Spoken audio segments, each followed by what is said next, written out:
Avtobuslar sərnişinləri düşürməkdə, piyadalar isə yolu keçməkdə çətinlik çəkirlər. Paytaxtın Qaradağ rayonunda ticarət mərkəzinin qarşısındakı bu yol suyun içindədir. 10 gündən artıqdır. Nə suyudur? Bilinmir. Yağış yağdı elə, yığıldı, qaldı belə. Sənəsə müraciət edən yoxdur bu barədə? Xeyr. Buradan hamı da keçir, görürlər də. Amma tədbir qarşısına alan yoxdur. Sakinlər deyirlər ki, axırıncı dəfə yağan yağışdan sonra göllənən su çəkilməyib. Yolun bu vəziyyətdə olması həm də tıxac yaranmasına səbəb olur. Ticarət mərkəzinin qarşısında günlərdir davam edən mövcud vəziyyət təkcə sakinləri deyil, sürücüləri də təngə gətirib.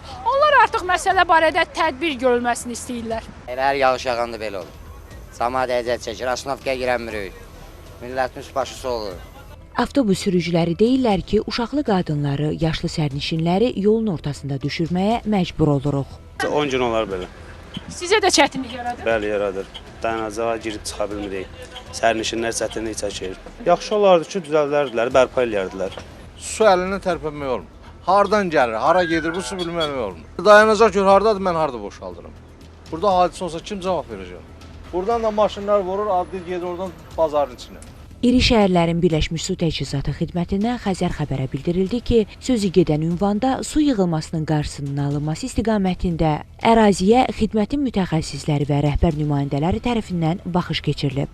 Problemin həlli üçün yeni kollektor layihəsi hazırlanıb. Layihəyə uyğun olaraq yeni çəkilən 1400 mm diametrli xəttin tunel tipli kollektora birləşdirilməsi nəticəsində mövcud problem öz həllini tapacaq.